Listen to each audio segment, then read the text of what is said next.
Welcome back to my YouTube channel Light to Education. প্ৰথম শ্ৰেণীৰ ছাত্ৰ ছাত্ৰীসকল, আজি তোমালোকৰ বাবে অসমীয়াৰ গ্ৰুপ এৰ গ্ৰামাৰ ছেকশ্যনৰ ভাৱান্তৰৰ আবেদনৰ টপিকটোৰ ইম্পৰ্টেণ্ট কুৱেশ্যনসমূহৰ লগতে এনচাৰসমূহৰ লগত লৈ আহিছোঁ।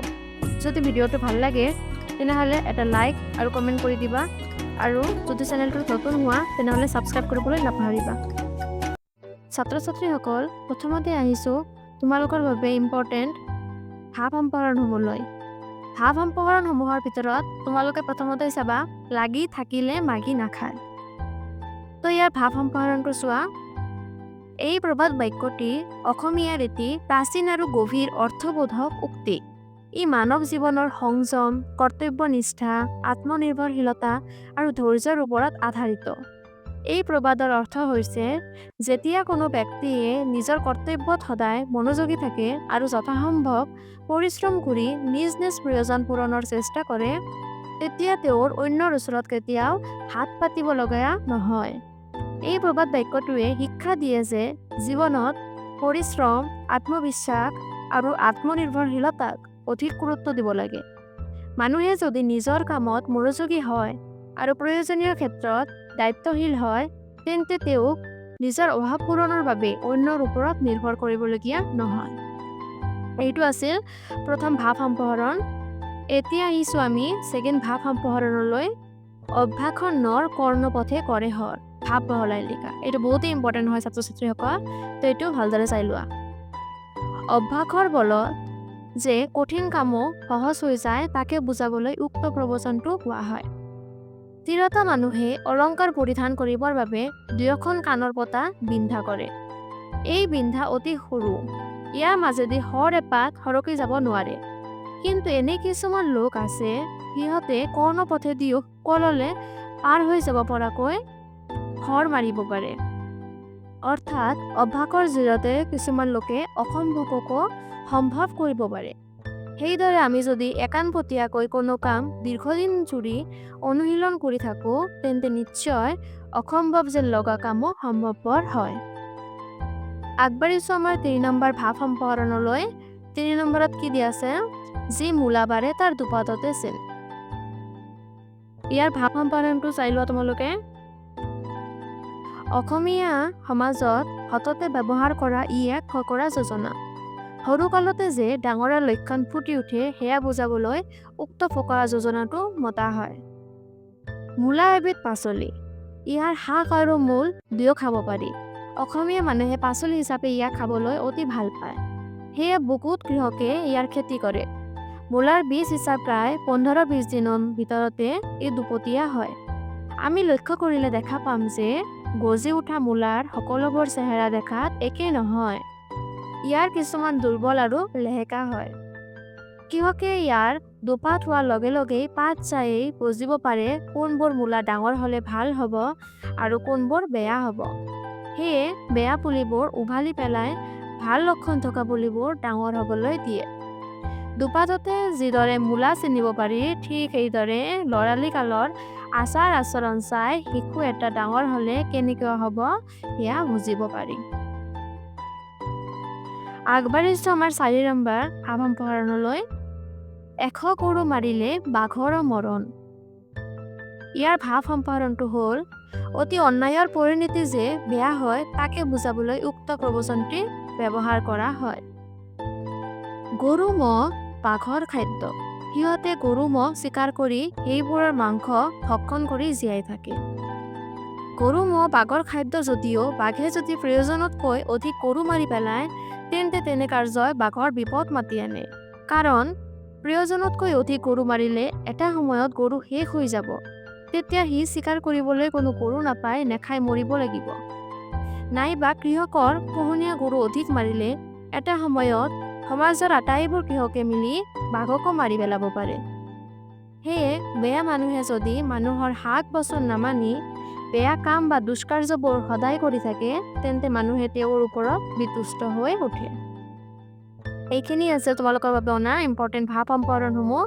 তোমালোকে ভালদৰে লিখি লৈ মুখস্থ কৰি তাৰপিছতে পৰীক্ষা দিবলৈ যাবা। এতিয়া আমি আগবাঢ়িছোঁ আবেদনলৈ। আবেদন টপিকটো সহজ যেন লাগিলেও বহু ছাত্ৰ ছাত্ৰীয়ে ভালদৰে আবেদন লিখিব নোৱাৰে, যাৰ ফলত 4ৰ ভিতৰত তেওঁলোকে 2 বা 3হে পাবলগীয়া হয়।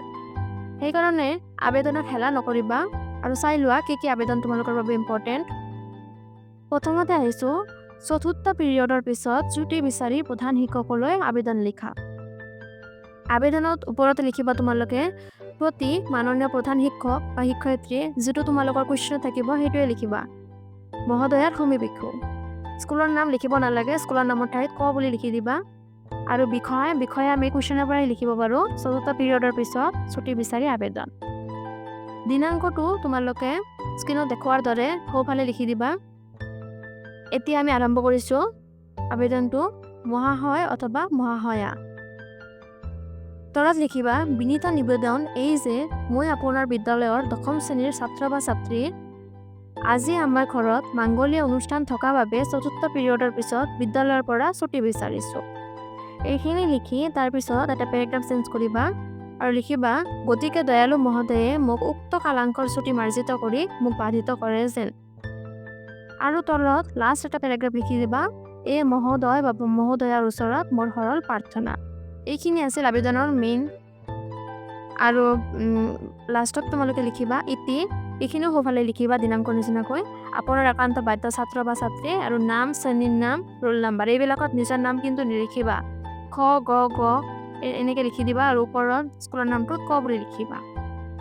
এইখিনি আছিল চতুৰ্থ পিৰিয়ডৰ পিছত ছুটি বিচাৰি আবেদন। এতিয়া আমি ছেকেণ্ড আবেদনলৈ আগবাঢ়িছোঁ। এইটো বহুতেই ইম্পৰ্টেণ্ট হয় তোমালোকৰ এইবাৰৰ পৰীক্ষাৰ বাবে।